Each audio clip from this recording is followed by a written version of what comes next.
Recording. Hey everyone, welcome to the Board of Naturopathic Medicine meeting. We are going to show a brief video that will talk about how to participate in the meeting, and then we will get started. Welcome to the Professional and Vocational Licensing Virtual Board Meeting. When the meeting begins momentarily, the chair will take a roll call, explain any specific rules for this particular board, and then move to public comment. The name of the board member will appear on the bottom left-hand corner of your screen. For instance, this is board member Y, and this is board member E. Public testimony will be accepted at the beginning of the meeting and before each agenda item. You can indicate that you are ready to testify by clicking on the Raise Hand button being circled by the mouse on your screen now. At the appropriate time, the board will recognize you to speak and ask you to unmute your mic as shown here. Again, public testimony will be accepted at the beginning of the meeting and before each agenda item. Public attendees will not be able to unmute their microphone until recognized by the board. Public attendees who are recognized to testify will be asked to identify themselves by name and their affiliated organization if applicable. Please mute your microphone when you are finished speaking as a courtesy to others and members of the board. Public attendees will not be able to unmute themselves after the testimony is completed unless recognized again after raising their hand. At some point during the meeting, the board may choose to move into executive session.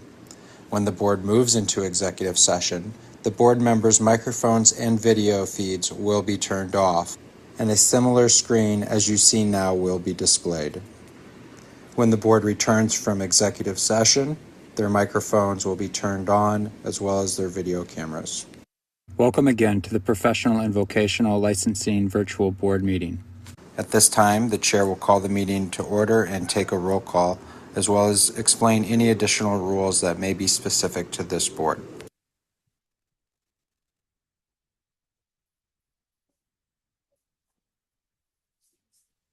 I'm going to go ahead and do our roll call.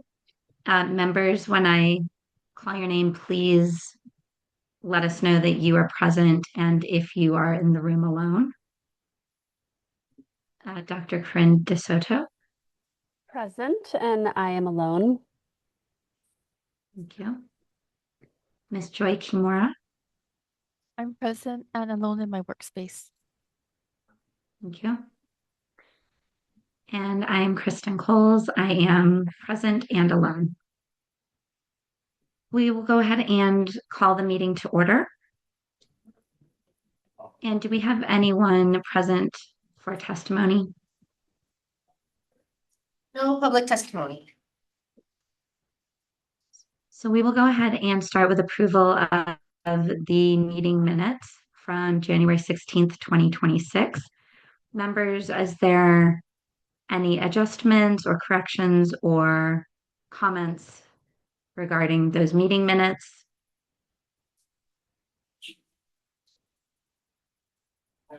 And hearing nothing, we will go ahead and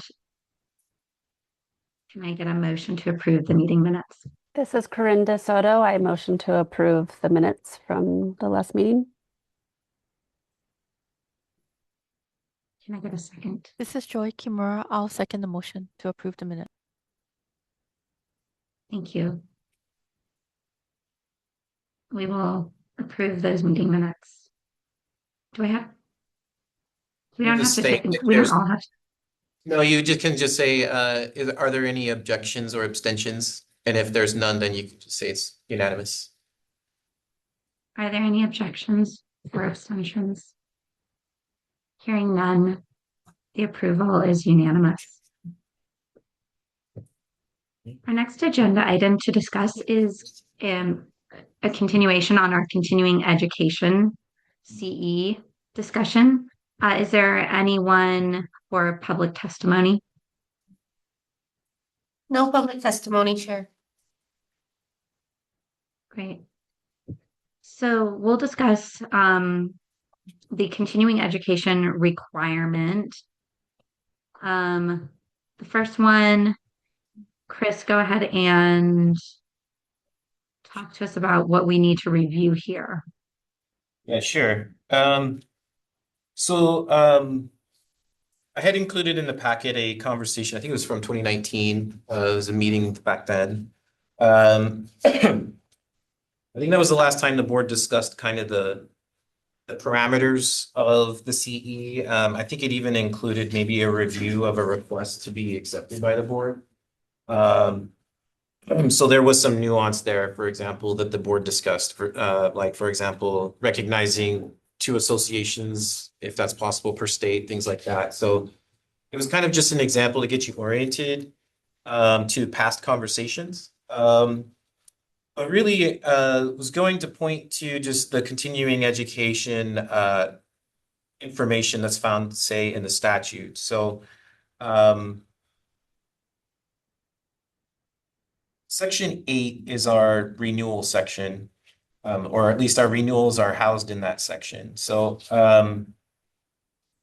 in there, it states that a naturopathic physician must complete at least 35 hours of continuing education, including 16 hours of pharmacological CE, which is due December 31st of every odd ending year. And that's pretty straightforward. We've been going by that as at renewals for some time without issue. People are clear that meaning the naturopathic physicians have to submit their CE with their renewal. So it's kind of considered a 100% like audit, if you will.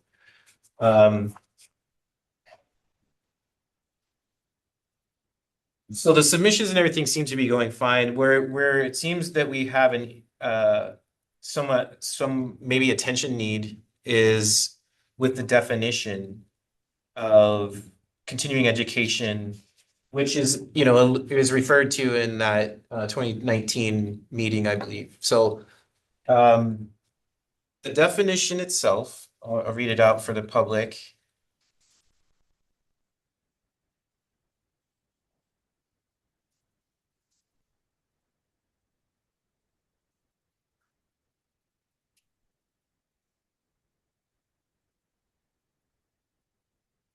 So the definition is for continuing education courses.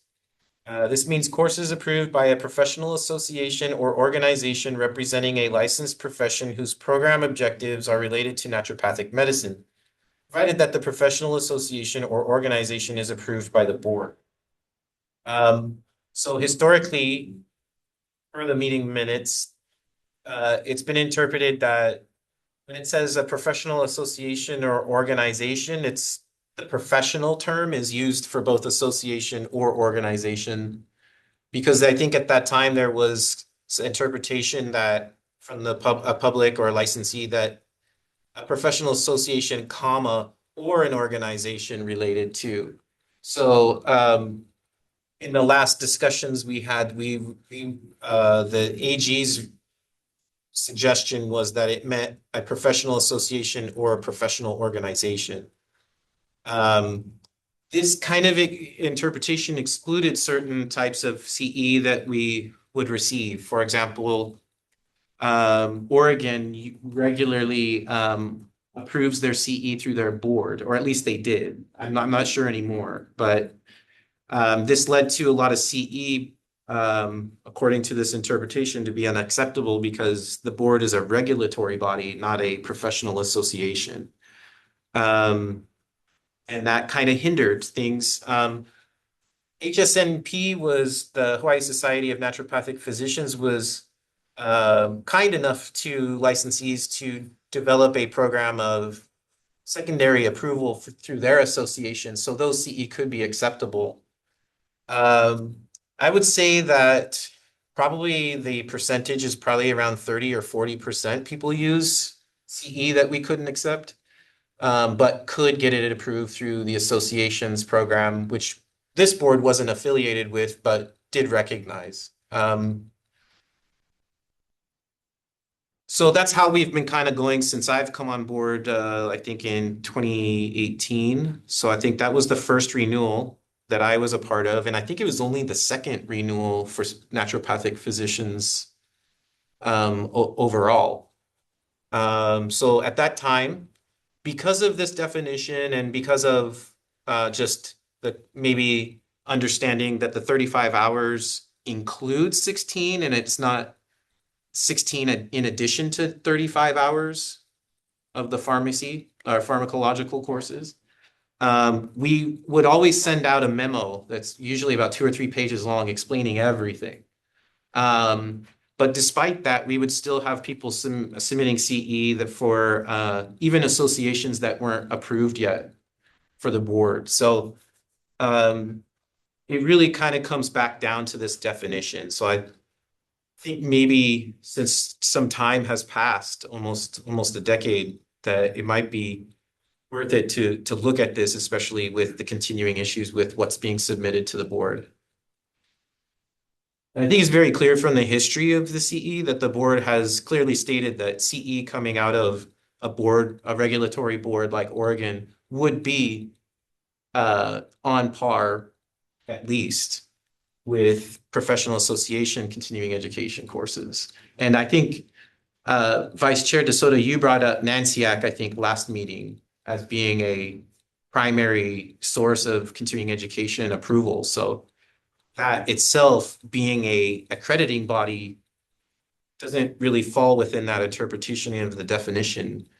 So I think so we have a new DAG who can maybe weigh in on this as well to help maybe tease us out whether there's something within that language already or if the board would need to try and do some amendment.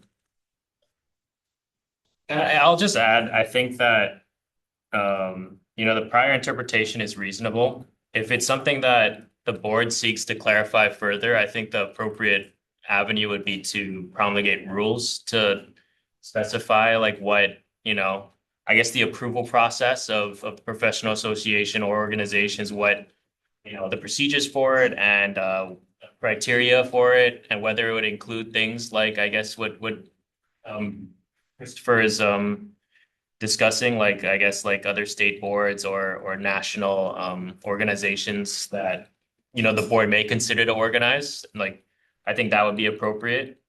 But other than that, I think the main thing for the board to hone in on is it appears that the main discretionary function that the legislature gave to the board regarding continuing education is to approve the professional association or organization. So I think if there's any rulemaking, it would be to maybe further clarify like what the criteria for that would be in approval and things like that. So yeah. Can I ask a question? This is Corinne DeSoto. So who would we clarify that from in terms of like if we wanted to add other organizations to the list? You said there's someone we would want to clarify what. Oh, so I would mean clarify for the public. So I think maybe for the public. So if the board has like an idea of the criteria that they'd like, then they could clarify that through rulemaking. And yeah. But you're saying that we still have to stick to this definition of association or organization, which restricts us from being able to add, for example, OBNE, which is the Oregon Board of Naturopathic Education. I mean, I think that was a reasonable interpretation. I wasn't part of, I wasn't part of the office when it was made, but even that interpretation, I don't think was ever codified by rule. I take it must have been just an informal position by the board. So that's why I think, if the board, it's been a decade where this has, been implemented and has a more concrete idea of like what they think is appropriate to be, to qualify as a professional association or organization. I think the appropriate way would be to promulgate rules so that there's because then that'll trigger, a public comment period where like members of the, profession can weigh in and it can be considered, all that can be considered by the board. But Because right now, I think we only have statutes to guide us, and we certainly I guess there's not a whole lot of wiggle room because all we can do is fall under like just the plain language of what's presented. So if, I think if the board wants to further elaborate and clarify, rulemaking might be the best avenue. And I'll add that 455-1, the definition section, doesn't involve a definition of professional association Yeah. or professional organization. So it kind of leads to the idea, like Jordan was saying, that if you guys amend rules, you can put a definition for that in where you can define where you could include those organizations related to the profession, and it'll be clear. That makes sense. Thank you for clarifying that. I mean, I think that would be something great for the board to pursue, and specifically with the desire for, two main goals. I mean, one, to make sure that it's very clear what kind of continuing education is considered, appropriate for maintaining one's professional license, but also to make it so that the renewal process is much smoother for everybody, right? I know that DCCA is kind of inundated by our renewal process. I know that it's not functioning very well for our licensees. And actually, it's not, I do know that the HSMP would also like to be able to remove themselves from this role of needing to approve CE courses for people, because actually it's it's very onerous for the HSMP to actually have to go through everything that CE course covers to make sure that it would, uphold the standard for an appropriate CE course. And frankly, with a volunteer organization, it's not really something that they can regularly manage, especially if it, I mean, it's kind of ebbs and flows, I think, the volume of requests, but I think even just in terms of being able to maintain the professional integrity of the CE renewal process, we should try and take out these kind of middlemen positions. So if we could come up with a definition that is much more encompassing of the actual types of continuing education that majority of our licensees are doing, then that would be great, I think, for everybody. How would you guys like to do that? There's certain ways you can do, like, we can't do it at this, wait, can we? Yes, okay, so I did include in the agenda that you could create a permitted interaction group, which Jordan can give you a little additional information on. Or you could just do it on your own.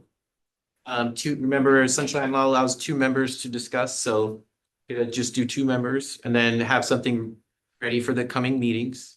But if you'd like to hear more about a permitted interaction group, Jordan can provide that. All right, let's hear about that. Yeah, sure. So a permitted interaction group, and I apologize for I'll refer to it as a pig. That's kind of the turn of art. But it's just a mechanism through Sunshine Law to allow for board members to meet outside of a duly noticed meeting to discuss board business. But I think with the caveat that it's regarding a very specific part of board business that the board identified in the public and gave public notice to. So the basic process is that, for example, at this meeting, you guys may decide to create a permitted interaction group, and what you would do is you would identify the specific members would be a part of it, the purpose, the specific purpose of the group, and then each member's, I guess, roles or like what their responsibilities would be. And then by creating that, that would allow those members to meet outside of meetings to discuss, specifically that topic only regarding board business. And when they're ready to present findings or recommendations, you can put it on the agenda. And at the second meeting, you can present your findings and recommendations. Unfortunately, because of the way that, not unfortunately, but at the way that this law is kind of interpreted is that after that second meeting, you can present the findings, but no discussion can be done at that meeting. That any discussion and decision making would then be done at a third meeting. The purpose for that is to allow for the public to digest what's being presented and then, I guess, to have an opportunity to comment on it with, having that information in hand at the next meeting. And then at that point, after the second meeting, the the pig would be dissolved at that point. So it's just a mechanism to be able to work on a specific issue outside of a meeting. Like Chris said, two members are allowed to speak about board business outside of, like the mechanism of a pig. Two members can work together, talk about board business so long as they don't commit to any decision making or vote together on whatever they're working on. So, if it only involves two members, you might consider, it just might be less onerous to just meet outside it as long as you limit it to those two. But also creating a pig it does give the public notice that, a subset of the board is working on this particular issue so that they're aware of that. And then they'll be aware that there's going to be upcoming meetings to discuss that topic. So yeah, it's kind of the long and short of it. And since you guys have a quorum of 3, it has to be under quorum, right? So it's really equivalent to True, just yeah. meeting 2 members outside the meeting. So you can do it formal or informal, up to you. But yeah, how would you guys like to move forward on this? Like as far as planning out and everything? Can I just clarify one question? So if we do an informal group, then basically that means that we could, add an agenda item for the next meeting to present our idea, and then we could even vote on it in that same meeting. Is that sort of the difference between informal versus formal? Yeah. Generally speaking, yes. Yeah. Yes, you wouldn't have to wait for 2 meetings. You could just go in one if you'd like. Yeah. I think the next meeting I believe is scheduled for September.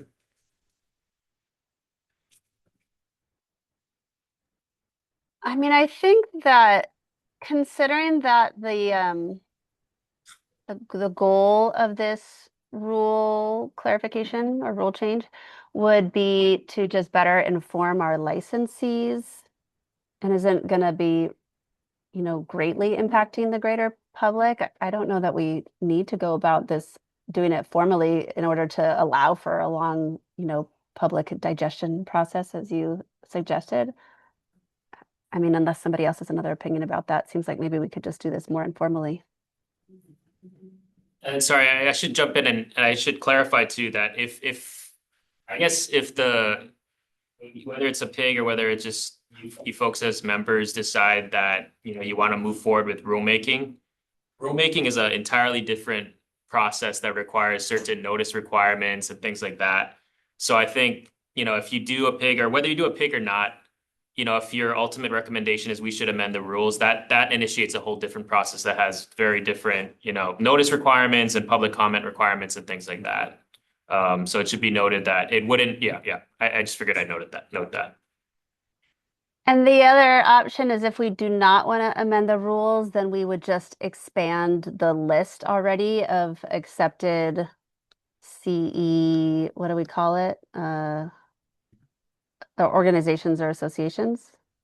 Is that's something that we could do without Yeah, the having current to expand the process, rules? as long as the association or organization meets the criteria, which, is going off those 2019 kind of those minutes, then yeah, the board would be able to take in a request from that association, not the licensee. That was something that 2019 process included, was that I think there was another association. It's is it the Association of Homeopathic Dentistry or something like that?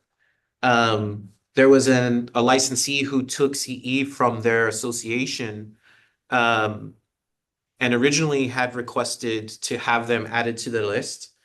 But based on the the guidance at that time, it had to be the association that made the request. So that's just one thing to be clear. And I think I'll jump into, and I think I don't know if this is better suited for executive session, but maybe I'll just talk broadly. I think without rules, that's what makes things a little complicated, because the board's interpretation up until this point has been what it's been. and there's been no change in the law, no change in the rules, and the board could vote to change its criteria. But I think that, generally our decision making, it's whenever people challenge it, the standard, the legal standard is like whether it's arbitrary or capricious. And it's like when we change the criteria of something that we've been doing for X amount of years with no rule change, no law change, there's someone who wasn't able to get a CE approved back then, and then now they, can, and it could create, room for legal challenge to that. I think the long-term goal should be at least rulemaking to like better, solidify the criteria and also to protect from claims like that the board is just kind of like every 5 years changing their criteria without maybe any legal justification. That's just something to consider. Yes, that's true. If a future board decides that this interpretation is different, then they may change it again. It'll be a little bit different with the slower process of rules then for them. It's slow for you guys as far as the rule process. It takes some time. But there are another agenda item that you might want to amend the rules for too. So you could capture it all and make a new agenda item for rulemaking. And then anything you would like to work on within the rules then would be able to be discussed at the meeting. Somebody could request or introduce an amendment, and then the board can discuss off an agenda item that's rulemaking. And that can be ongoing and continues too. And just to clarify, you guys have said that's kind of a long process, but is there like a X number of meetings kind of process, just like with the pig? Yeah, I think if you guys decide to do that, I'll bring the current chart that shows you. It's very hard even for me to follow, but it's very many steps. But yes, there is at least several meetings that have to be filed that are public, that are specific for the rules amendment. So I think we even have to do public announcements in newspapers and stuff. So the idea is to get the word out as best as possible so that no one can really say, oh, you guys were trying to hide this and you guys just changed it or something. The idea is to get the public involved, or at least provide them the opportunity to be involved. So because of that, it takes a long process to go through each department that it's connected to, as far as the rulemaking process. So it'll go to the AG's office, for example. Lieutenant governor's office, Right, so small, I think passed around, small business, and this is all to, kind of completely different than the, statutory amendments, which you'd have to go to the legislature for. And I think the major question that we always get in office is which process is easier, and it's really apples and oranges.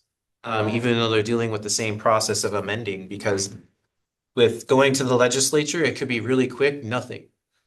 Or it could be a really quick gain, right? But some people have been sitting with bills trying to reintroduce for like a decade. So the rulemaking can eliminate that longer process of not getting bills passed, as long as there's statutory authority to create the rule for that specific item. Yeah. Okay, that's helpful. Thank you. I mean, I guess I think that I'm kind of considering this right now. I mentioned the goals I think we have for updating continuing education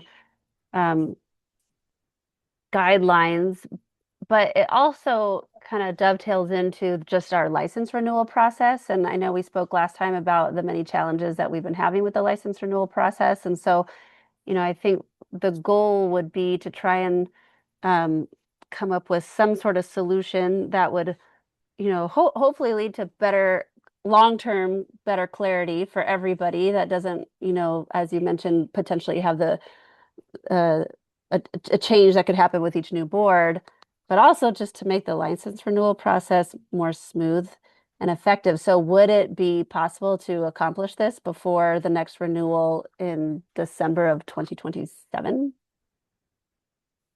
It's possible. Whether or not we'll complete isn't entirely in our control. So, we have to send off our documents our draft to various places. And so we're dependent on when they can review. Hopefully there's no delays and all that, but I just want to give you a heads up that it's not just always in our control. I would say it is possible. For sure.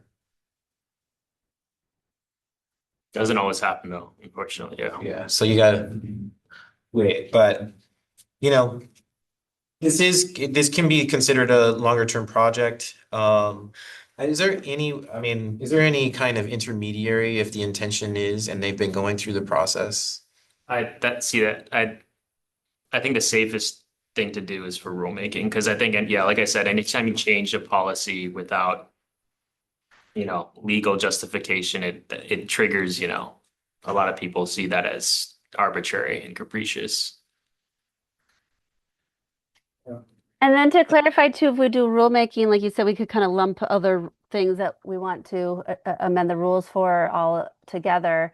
And would that include even some of the renewal process? I know last time we were talking about whether we even have the ability to do online renewals. That was something I think that you were going to look into. Just it would be great to try and wrap this all up, together into one package to make it easier on everybody. Yeah, so that's a separate process, I think, because it primarily has to do with the capabilities of the licensing branch with the information that they have. So I would have to check again to see, like, say, if the licensing branch, like, which I didn't, has the ability to gather data with regard to, say, for example, how many people have emails in their accounts. Because that's the big limiter. We have a lot of licensees who don't have that, and it wasn't required at the time. So it's a matter of getting the mechanism to get that to them. Because if it's a part of renewal to have an email, then that's a very simple thing we can solve, and we can start trying to go towards digital renewals. It's just a matter of how do we best serve that licensing pool? And right now it's through hard copy.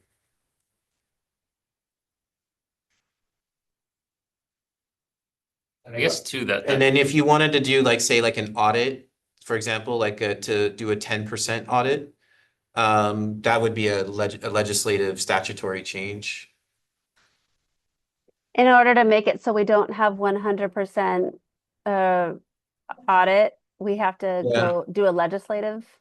Yeah, so for example, I think it's the Board of Psychology has in its authorities the ability to audit continuing education. So, and I think it's less sorry. I'm sorry. I think it's less to do with what authority the board has and more just how the law is written. Like the way that the continuing education law is written in our chapter, it's like they need I think it says applicants need to or licensees need to certify that they completed the CEs and shall submit I think at least a certificate of completion, but also I think they list the specific documentation that they consider. So the fact that it's so exhaustively listed out in the law, there's kind of no way to read that other than that you need to submit all of that, and in turn the board needs to verify that it's all there.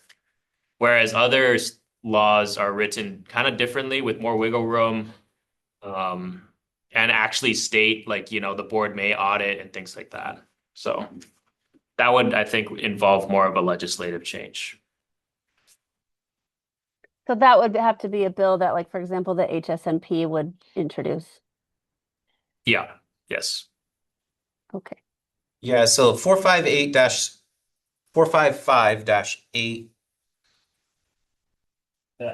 S. Yeah, sorry. That's the F2 is the submit evidence of completion of continuing education. And then it has the subparagraphs. That honestly has been very restrictive as well, I realize. A lot of certificates have most of this information, but sometimes not all. And it's CE that we accept. So, for example, there are times when people might submit a transcript of, let's say the, pre-CE or whatever. So I'll get like a 5-page list of 0.25 courses, that we got to calculate up that are AMA, so we can accept. But the information that, like, say this is showing, is not necessarily all there, and I may have to ask for their info or something. So that's another thing that should be considered in the review of new practices of continuing education. If the board's gonna just only accept certification or certificates or transcripts, and this is not just this board, it's other boards too. Kind of the industry itself has changed, so. Yeah, that was my question. Like, this is like a pretty significant problem that we're experiencing? Is this unique to us, or is this happening elsewhere too? And what are other people doing about it? Yeah, I would get, so when I was assigned to the Board of Optometry, that was another pretty rigorous continuing education program. It's much more than this, but they had certain parameters like you with regard to like specified CE and things like that. And they were always requesting to be using the transcripts which were issued by their national association at their conferences. So they weren't given individual certificates for every course. It was just a transcript. And so the question was, well, can we accept that because of what the law says? So, that's always going to be a challenge to your guys's section, especially because that's just kind of the current trend. So would a statutory amendment cover more bases than a rule change? I guess, I mean, it depends on what you mean by that. I mean, a statutory amendment is what shapes the rules, right? So, in that sense, I think it does. So, for example, like there is no wiggle room, like when the law is so specific about what the documentation requires. So, if you made it more broad and it gives the board more discretion to specify what the law is meant to require. Whereas because it's so specifically written here, it's just like it's hard to interpret it any other way and to give the board wiggle room to say anything else. It's but I just generally like the laws are what shape what the rules can be. And so any law change is more encompassing and more, impactful in that sense. I mean, certainly one strategy is to like maybe make it more broad, like Jordan was stating in the statute, and then specify in the rule. That way you guys don't have to go to the legislature every time you want to change it. And then you can just go through rules, which obviously are still publicly planned out and, organized, but the process obviously isn't tied to a very large entity that has a lot of control over what's going to happen. So. Potentially pursue both avenues at the same time? I mean, you can always promulgate rules at any time if you're working on amending. So you could, whether or not they will go in concert together, that might be even harder to manage, but. Yeah, I think it's like you could. It just like you don't know. It's like for all you know, you start to amend the rules in a way that to clarify things better, but then if the law changes, then you have to be mindful about like, how that'll affect whatever rule you put in place and whether you need to change the rule again because it may or may not, line up. So you could, it kind of makes it two moving targets in tandem, kind of. And then to be clear, the board would not introduce the amendment, but the board would do the rules. Is that correct? Yeah, I think it was 2020 that Dr. Kern and the association submitted a new bill to try and change this language. It didn't pass through, but at that time they had asked if it could be an administrative or not, sorry,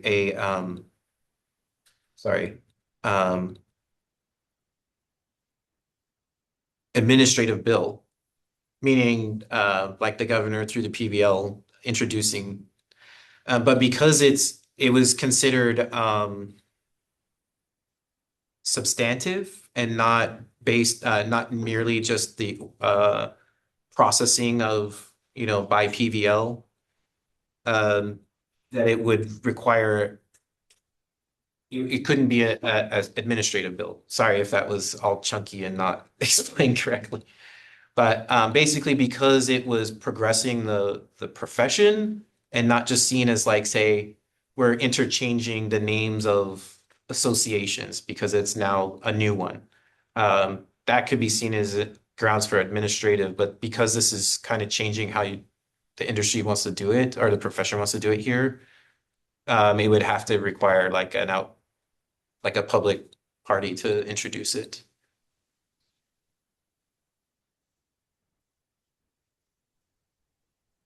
I mean, Chris, I think that I would love to know a little bit more about,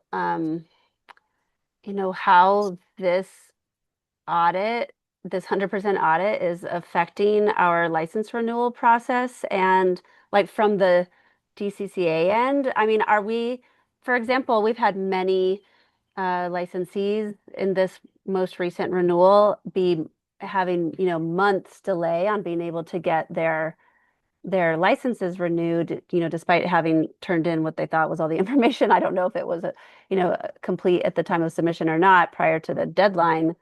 And so, like, is there any way to actually change that so that our renewal process is more streamlined without having to do a legislative change that gives us the ability to do, a 10% audit and, online renewals or whatever? Like, what I guess Right. from you have more information than we do. So from, So your perspective, what is actually going to get us to our goal? I Will don't, doing a rules change do it? you get, so naturopathic physicians, I believe the number right now is somewhere in the 400, 500 range for a number of licensees. That doesn't include everyone who renew, or that includes more than just who renews. So there might be people who are inactive or some other reason why their license is not currently active and they're not submitting CE. So we could get anywhere from 250 to more than that we have to review. Now, I think the big misnomer would be that you can't be renewed until your CE is reviewed. Because the board functions on a post-renewal audit, the licensees themselves are they have vested interest in the license, which means that we have to renew it regardless of whether the CE was submitted or not. But it's after the renewal where the screening happens. And that's when we would do, like, say, either request for additional information or refer to RICO for not meeting the requirement as they had said they did on their renewal form.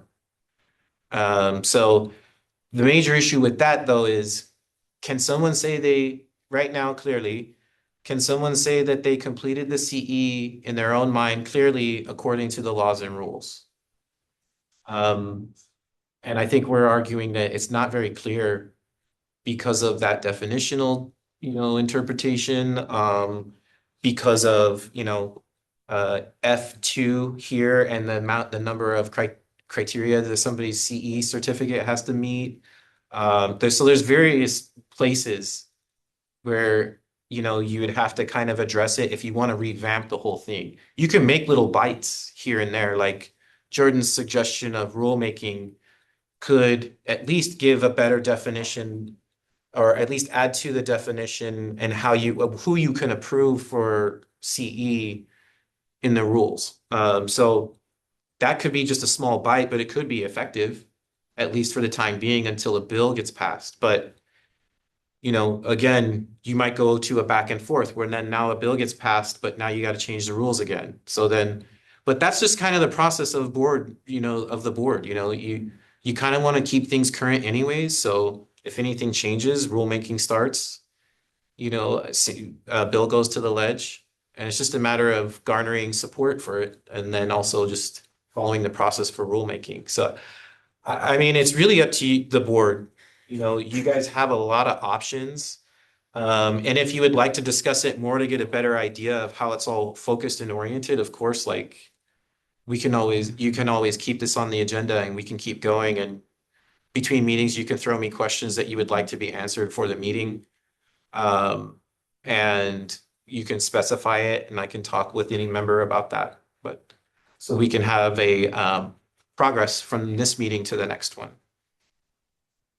So I also want to move on to part B, which was a question from one of our licensees about accepting CE for things like writing board exam questions. Is that also an area that would fit into the rulemaking? If we were to adjust things and start to build in that licensees can potentially get CE from things like writing a book in the field, writing board exam questions, teaching in the field. Are all of those things that can also potentially fall into the rules, or are those so different? I think there's a question in my mind. I'm not entirely sure what can be changed by a rule versus what is going to need statutory amendment. And I'm definitely interested in deciding a way for us to move forward to help with this situation, but I'm still unclear which makes the most sense for us. So for this particular question and that's covered in B, I think something like that it would be hard to interpret our laws as it stands to include, such a drastic departure from like a typical course when there's such specific requirements for what's needed to, like I think was it F2? I mean, you need to submit, the title of the continuing education course and the date of and name of the, number of hours of the course, so it's like, I think, so all that to say is like, when it's such a great departure from what's in the statute, if you want to contemplate like things like service or research, which I think the question is asking, that I think would require a legislative change to be able to give discretion to the board to accept things like that. I think like for example, like the ESLA statute, which is the engineering architects, like their continuing education law I think it gives the board a lot more discretion in like individually approving courses or types of continuing education. And it's not so specific. And in the rules, I think they specify like a wider array of things like service on boards and things like that. But that's because the law is more broad. Whereas here it's kind of it's so specific, it's hard to. Yeah, so like when you look at the definition, continuing education courses means courses approved by the professional association. Let's say it's just said continuing education and the courses term was taken off. And it said means continuing education or whatever, say approved by the professional association, blah, blah, blah. You can see how that changes things because that term courses it's a limiter. Because like, is she asking, is this a course? Are these courses? Right. It doesn't seem like it. So based on that definition, I don't know. So the rulemaking would allow us to say there's additional courses from other non-associations or non-organizations that would be more like boards that we are going to accept. That's what the rulemaking would do for us. Right. So the rule would still be about courses because it's in there, right? But it would go to address professional association or organization. So like a university like Bastyr, like if they had CE and the rule promulgation allowed for it, then you may not be able to get this, what she's doing for NABME, for example, like an accrediting body, but she would be able to go to university if they offer courses, Let's say even she has an agreement with that university where they have the authority to generate a continuing education course out of research. Well, it's a continuing education course, isn't it? So, I mean, So it's not always on the board to adjust, is what I'm saying. Your job is to make sure that we're protecting the public by providing naturopaths with the opportunity to develop their profession. So I think after listening to all this, I think I'd like to propose that we move forward with rule making for the purpose of trying to better clarify what the statute currently says. And then, as you said, we can work on, a statutory change in the future that will, you know, broaden the scope a little bit but that's a little more unknown how well that will move through. And so in the meantime, we have what we have. We should clarify it so that it makes more sense for everybody. And I understand that's a process, but it seems like that's a process we could start now.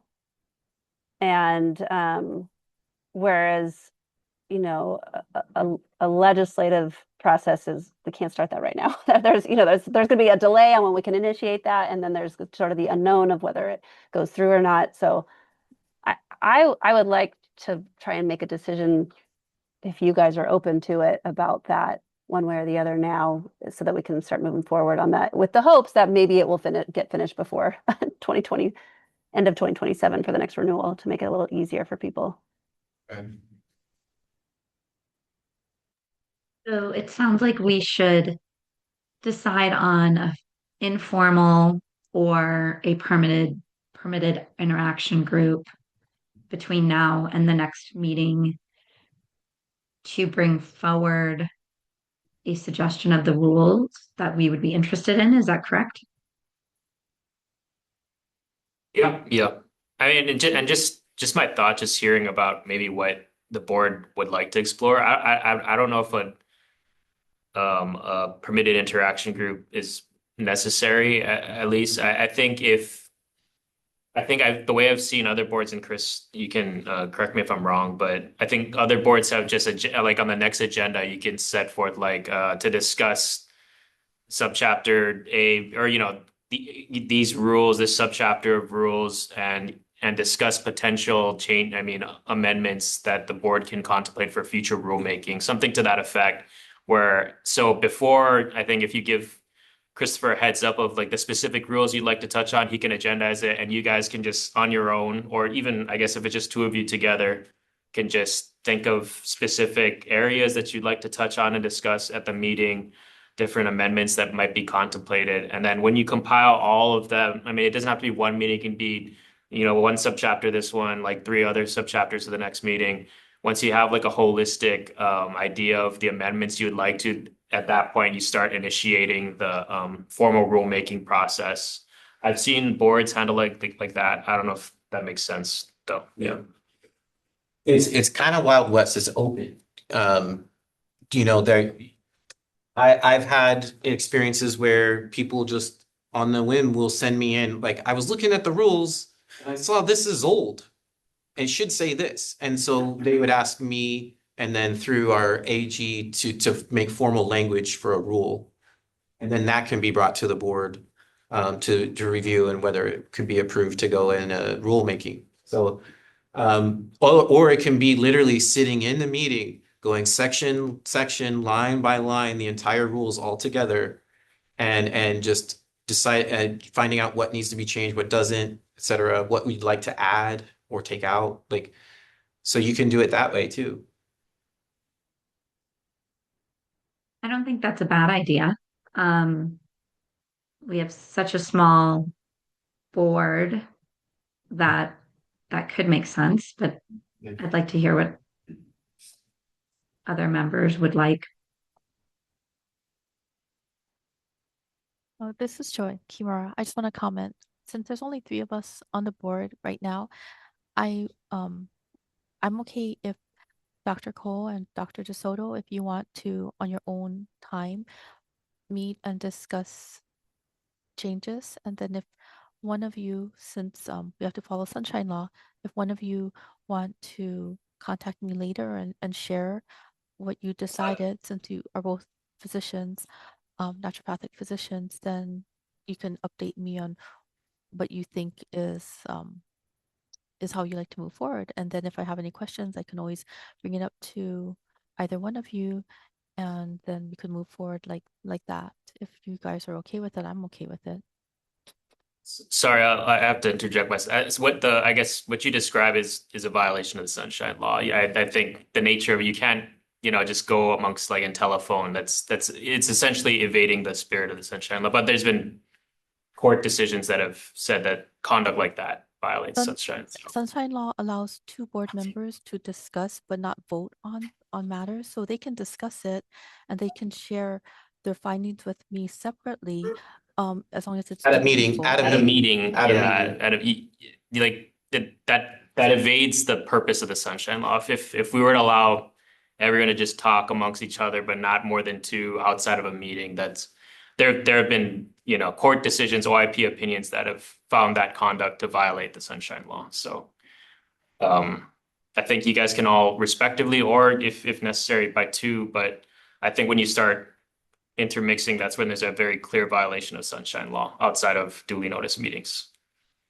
Well, how about I make a suggestion that the two doctors can, discuss things on their own, and they can put it on the agenda, and then I'll learn about it at the next meeting. I'm just trying to streamline things because I don't think a permitted interaction group is necessary if there's only 3 of us. Yeah. Yeah. Okay. And just to add it, you are actually have a new member, so a new public member. They'll be probably joining in September. And we also have Dr. Zimmer as well. So, either way you want to do, if you would like to wait and to see if Dr. Zimmer would like to be a part of that process, like, because it's only going to be able to involve 2 members, or if you already just want to stick with the officers focusing on this, then you can move forward at this meeting. But yeah, I just wanted to bring that back. That while there's 3 members here today, actually, guys have a full board.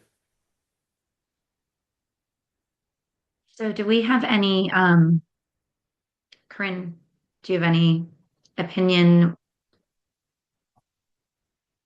My only question is, Dr. Coles, when does your term end? And are you going to be with us still for the next meeting in September? I actually don't know. Does Chris, do you know? I couldn't tell gotta you my pull it up. start date. I just went over this year. I think you're a carryover, so I'm not, but so I think.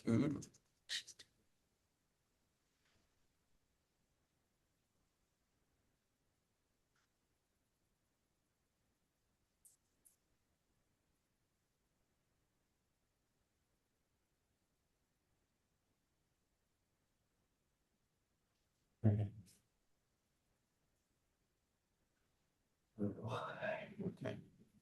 Well, it might take me a minute, but while you guys are discussing the agenda, I can probably bring that up by the time we get to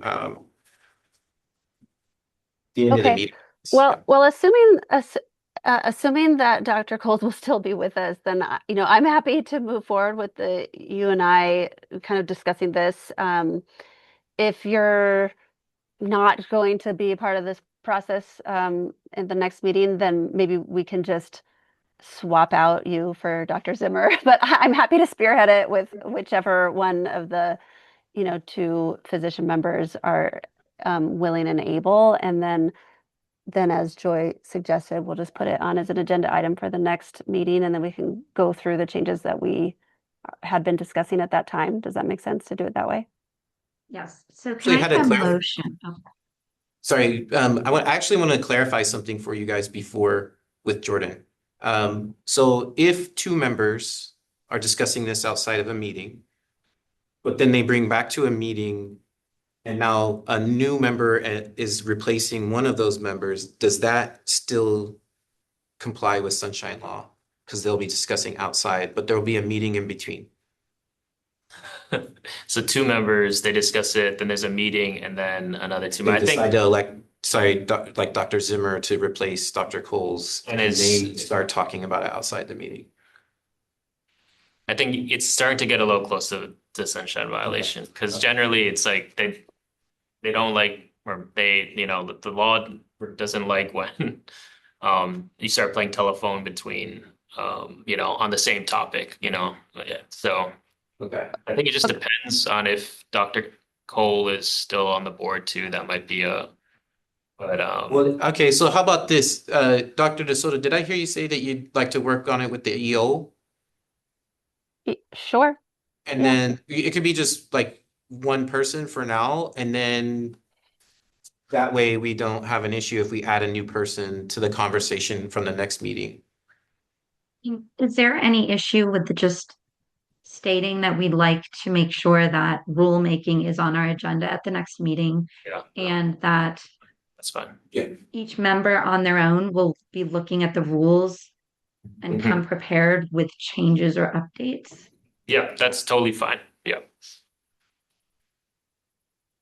This is Joy. I just wanted to say it was my understanding that two board members can generally discuss board business, including sharing information with other members, as long as it does not constitute a quorum and no commitment to vote is made. But I understand that you have concerns, so I'm okay that they don't pass the information along with me. But if Dr. DeSoto and Dr. Coles want to just get together on their own just to share and discuss information, that would be okay, right? That is correct. I believe that's what I said. Yes. Okay. Okay.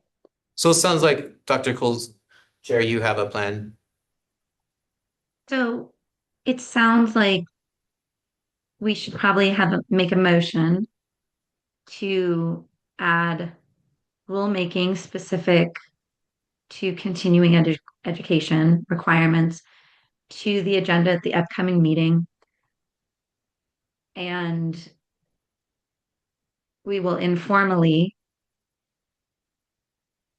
work and look at those rules on our own and come ready to discuss. Do we need to clarify that it's just specific to continue education and on the off chance that we want to add any other changes to this rulemaking process as well as you had discussed earlier? I don't think I don't think it's not necessary to even vote on this. I think if you all know exactly what part of the rules you'd like to amend right now and you could vote on it just to cement it, but also if like just chair, if she she looks at it and she's like, hey, I'd like to discuss these two subchapters and if the other members have others and they all email Chris, we can just include all that in the agenda too. Like you don't have to lock yourself in, so to say, right now, so. Yeah, Chair, you can let me know what you'd like on the agenda too, so without vote. So do we need any motions to move on from here? No, if I think if that's the plan, then no. Yeah. Great. Are there any other comments from Joy, Dr. DeSoto, before I move to the next agenda item? I just have one question, and I don't know if this is just something that I better clarify with you, Chris, after the meeting, but you made a comment when you were talking about the license renewal process and how the CE audit is retroactive and that the license renewal will get approved, assuming the application is complete and then the CE audit happens later. And I just wanted to clarify that a little bit because with the renewal process this year, there was several people who reached out to me it was taking many, many months, upwards of 3 months for their license to show reactivated on the DCCA website. And the understanding that those people had was because it was a holdup because of some issue with the CE. So I guess I just want to make sure that I'm understanding that correctly, so I can better communicate that to people when they're asking me about it, or what is the issue, I guess, holding up the renewal process if it's not the CE audit? I couldn't say. I think generalizing would probably do a disservice to each individual's context. So Okay. if I knew individual people and they reached out to me, then I could probably better address it and give that individual person the information. as opposed to just saying it was because of this mechanism. I don't necessarily think it was any various thing. Like you said, applications come in and the licensing branch, if they don't have what they need, then they get a deficiency and then they have to remedy that before the approval will go through. But, you know, whether or not that actually happened for anyone, it would have to be based on their actual, case. Okay, thank you. That's helpful. If I have other questions, I can email you about it later. Thank you. Okay. Oh, this is Joy. I have a question. So are we done discussing section B? Because I do have a question regarding the continuing education, if that's okay. Please go ahead.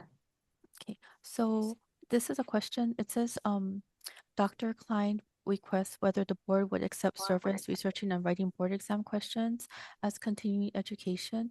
So will we be deciding on that today, or are we going to wait until the rulemaking is finalized?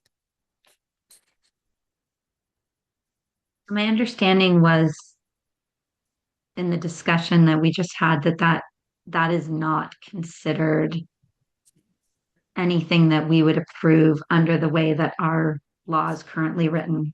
That was my understanding. Just out of curiosity, in the future, would you or Dr. DeSoto, how do you feel about this being considered a form of continuing education? I'm just curious. I know that there are other states that do allow things outside of just coursework under their CEs.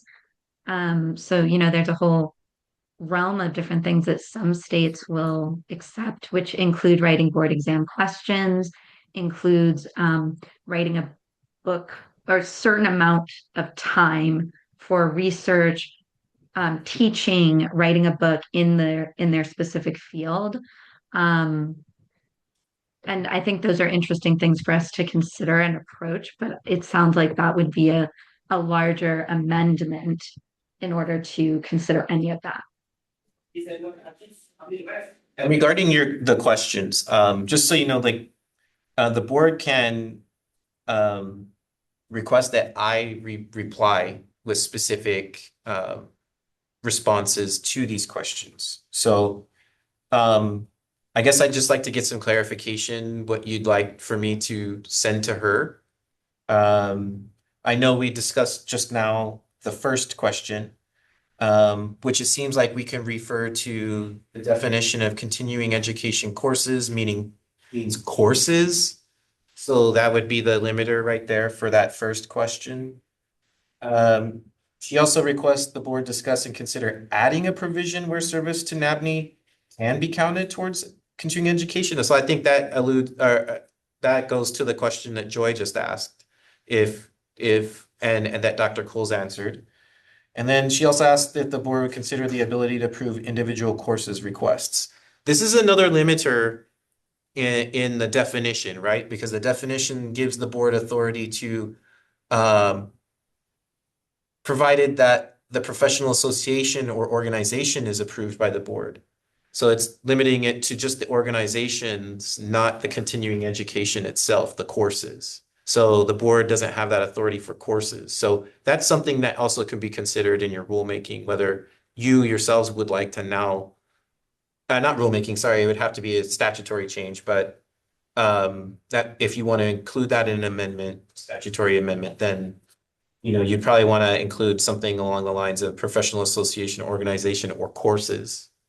So that would be what you would have to do probably. But if you want me to respond to her in that fashion, you can just make a motion and a second and then a vote, and then I will do that. Right. I mean, it sounds like my understanding is that regarding her request, there's actually nothing we can do at this point. I think, So yeah. I would like to know if there's a motion for Chris to respond to Dr. Rachel Klein and inform her that the board at this time, the way the law and the current rules are, we're unable to add NABNY, and nor are we able to approve individual courses. I will make a motion. This is Corinne DeSoto. This is Joy Kimura. I'll second it. So hearing no objections, that passes. Correct. That's good. Is that good enough? Yeah. Okay, good. All right. Thank you. Let's move to agenda 4. This is regarding parenteral therapy examination. Do we have any public members for testimony present? No testimony at this time, Chair. Thank you. So this is continuing a discussion on our parenteral therapy additional requirement. Currently, I believe we accept courses, specific approved courses for our licensees to gain the parenteral therapy add-on to their license. There is an NPLEX second level exam now that exists, which is a parenteral medicine elective exam. And I think there was a question in the past about if we wanted to accept that for the parenteral therapy privilege. Is that correct? Sorry, say one more time. Sorry. Just this is simply saying that we're just going to discuss if the parenteral elective exam is something that we would want to accept for that parenteral therapy privilege. Is this what we want to discuss during this time? Or were there other specific questions that potential licensees have brought to us? It was just only a discussion. I know I've been getting advertisements from NABNY about this exam. And so that's why I forwarded it to you about, like, well, this possibly could be a third option, that may not be so schedule dependent. Like either you could get in, which I'm noticing that a lot of the universities are just incorporating it in their schools. So a lot of the new really graduated applicants who are just submitting the dean's letter or that document. So it was within school. What may be waning is the non-school course providers. So those courses by, like, for example, NVTP or whatever, that you guys approve in the meetings. So those are the two options, like you stated. And Jerry, you had noted that you had looked into this a little bit, and I'm curious if you could elaborate on it a little bit more, because I was able to kind of be able to access their website, but it was getting hard for me as a layperson to understand what I was looking at. Right. In terms of I think my biggest question when we had mentioned this, maybe in the last meeting, maybe my biggest question was, in order to sit for this elective exam, is there a pre-requirement that says someone has to have already taken a course to learn the hands-on IV therapy to sit for the exam? Because this is my opinion, I think it is fairly crucial to establish and require a hands-on course for something that is an actual hands-on technical therapeutic treatment like IV therapy or parenteral therapy is. And there is no requirement by NPLEX or NABNY to show any coursework. Anyone who wants to take the exam can sign up for it provided they've already taken the part one basic science exams, because this is part of the part two clinical exams. So simply saying, I would like to get the parenteral therapy add-on to my license, and I passed this elective exam, doesn't, in my mind, prove that this individual has done an actual hands-on coursework. It's meaning they should. That would make sense if you're sitting for the exam, but the exam is paper and pen. It's not an in-person hands-on exam. Yeah, I think that's a really good clarification to make with NABNY, who administers the exam, because, to your point, Chris, not all the schools actually provide the parenteral therapy course. I'm pretty sure that National University in Chicago does not have that as a part of their coursework, and possibly same thing with the Canadian schools. So we'd have to double check that NABNY enforces a requirement that they've taken an elective course They in order to. don't. Yeah, so then in They that don't. case, if that's the case, then I don't think that we can just accept that the NPLEX 2 results as proof that they've been adequately trained in parenteral therapy.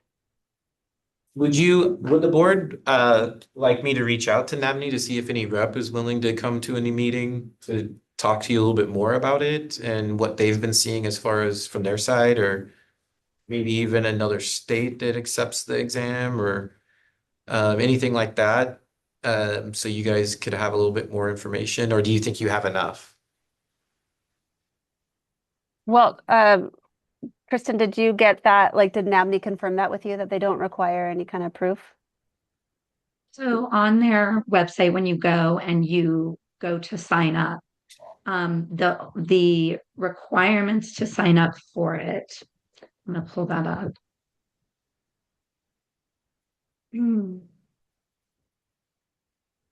So you're eligible to sit for the elective courses. So pharmacology, minor surgery, or parenteral. Those are all the electives for part two. You can sit if you have met the eligibility requirements for part two, meaning you've done the core clinical science exams.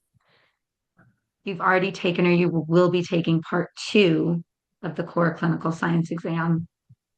So essentially, you're eligible to sit for it if you're going to do part two and you've passed part one.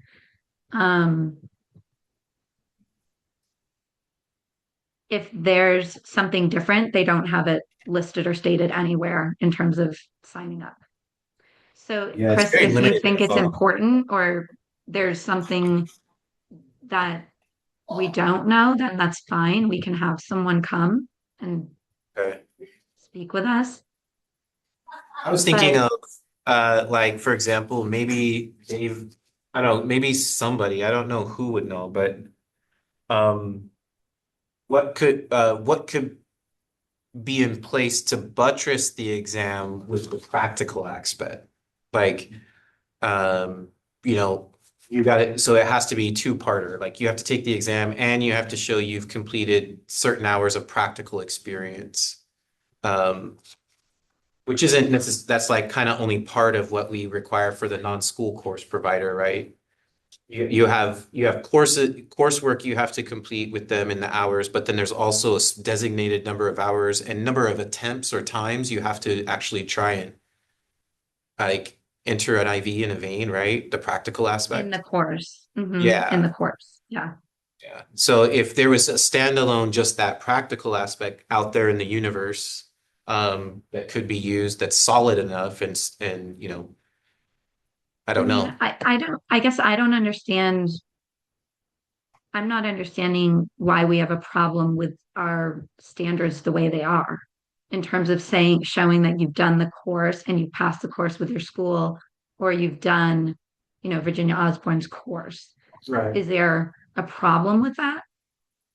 I think that's just when somebody goes through the non-school course provider process, what I'm finding, so this is anecdotal, is that every time Dr. Osborne's courses are facilitated, there's two courses that are facilitated jointly.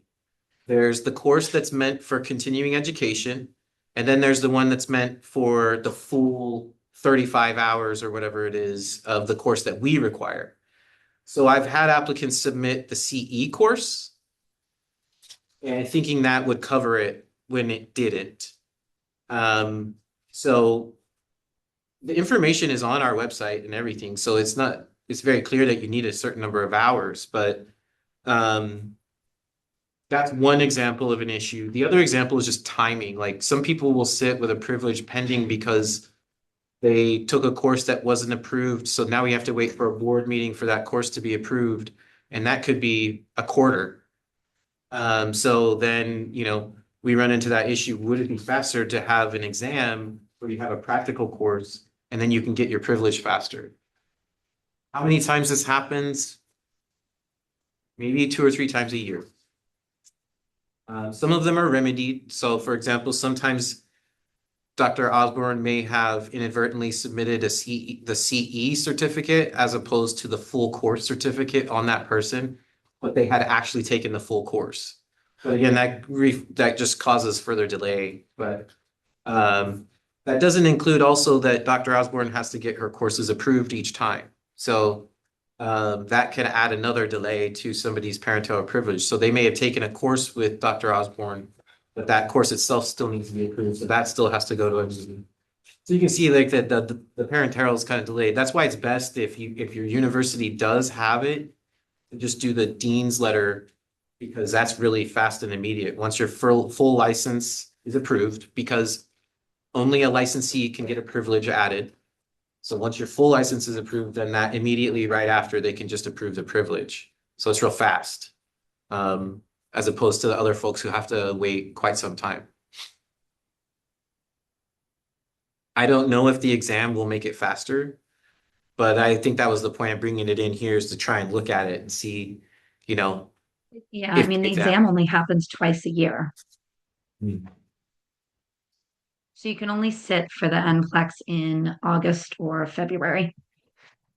And then the results are takes 6 to 8 weeks to record.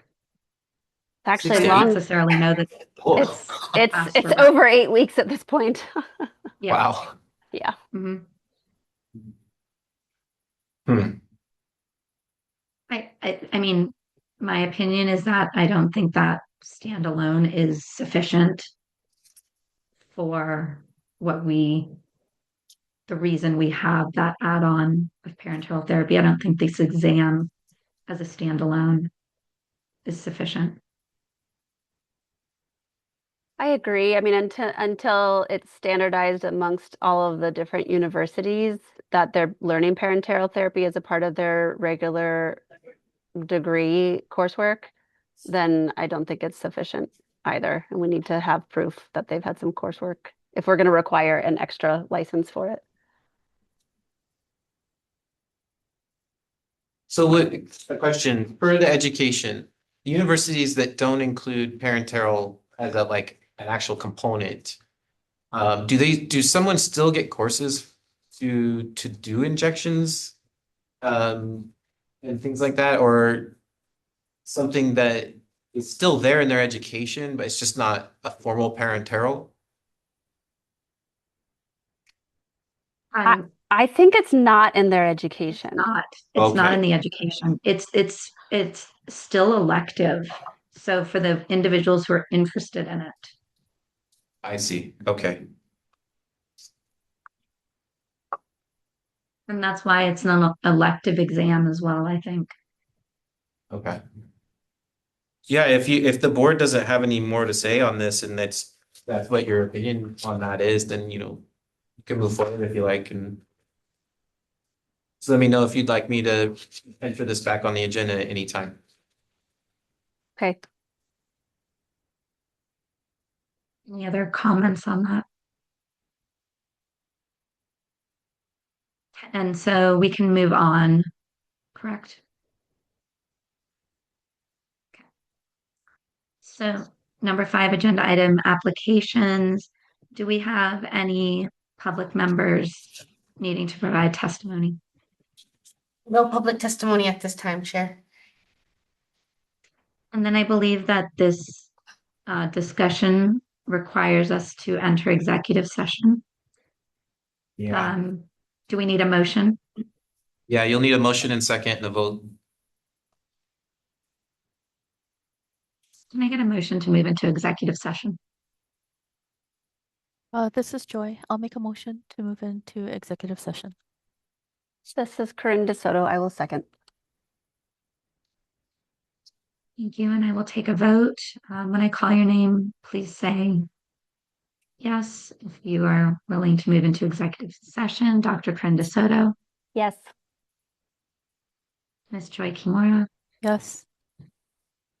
and I, Kristen Coles, vote yes to move into executive session. Give us a moment to move you guys over to the breakout room. Mm.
Okay, we're back.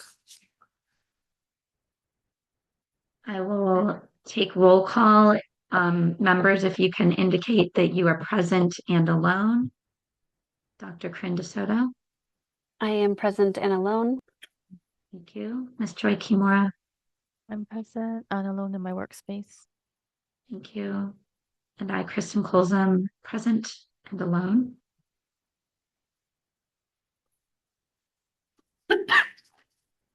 And we need to make a motion to approve the license for naturopathic physician Marvin Gentry. I motion to approve the application for Dr. Marvin Gentry. Thank you. Can I get a second? This is Joy Kimura. I'll second the motion. Without hearing any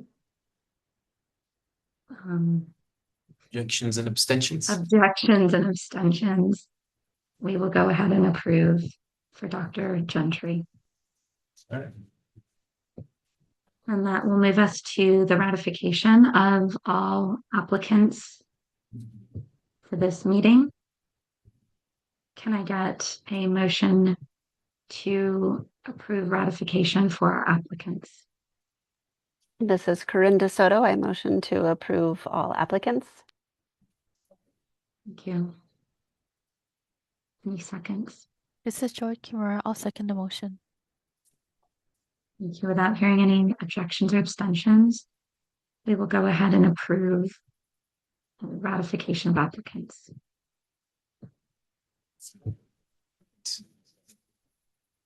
That brings us to our next agenda item, which is our next meeting date. Currently, it is set for Friday, September 1. That is Labor Day weekend. Corinne, Dr. DeSoto.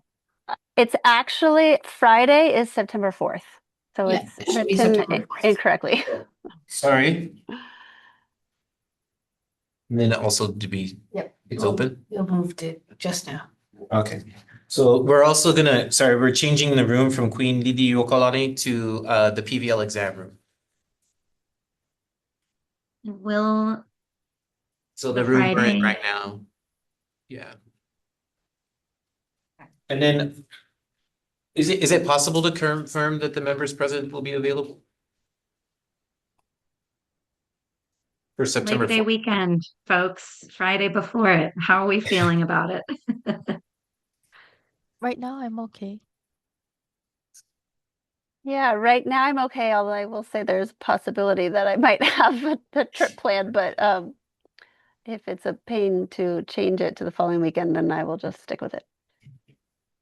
Well, we can check. That's why I'm asking if we can I think, check. honestly, I think I don't know if this is my last meeting or not. That's a great question, but if it is Friday, September 4th, I would vote to find a different Friday. First one was 22 to 24. The 11th maybe would work fine. 11th, I'm actually on a business trip, but I'm back the following week, which is the 8th. I think it's what, the 18th? 18th. But if you have quorum, you can still have the meeting without me. I don't have a preference either way with those dates. Okay. Well, let's go ahead and just move it. I don't have any meetings or anything, I right? don't have anything either. Okay, so let's go move on 11 to the September 11th. But I don't know. I don't see anything in our other rooms for you. You never know. I would have missed the 4th. I was on a trip. Oh, okay. But Here I am with little kids with no life. Well, we're going to BTS that weekend. So that makes it easier for me too. Okay, so I will tentatively move it to the 11th and then we'll see how we'll move from there. Okay. And I'll let you know, Dr. Coles. I'll give you the specific info on your term. I know. Sorry, I can't remember. It's just been so long. I would like to know that information as well, so we can know what to expect moving forward if you're allowed to share it with the board. Only one person, Corinne. No, Chris can talk to all three of you, so. I just can't relay info in between you guys. Yeah. I'll choose my favorite and I'll tell you, whoever you are. Okay, so no further business, correct? Yes. Do I need a motion to adjourn? No, you can just adjourn. All right, so it is 3:44 p.m. and we will adjourn for today. Thank you for everyone's participation. Thank you to our team and all of the support. And I hope to see you next time, but TBD.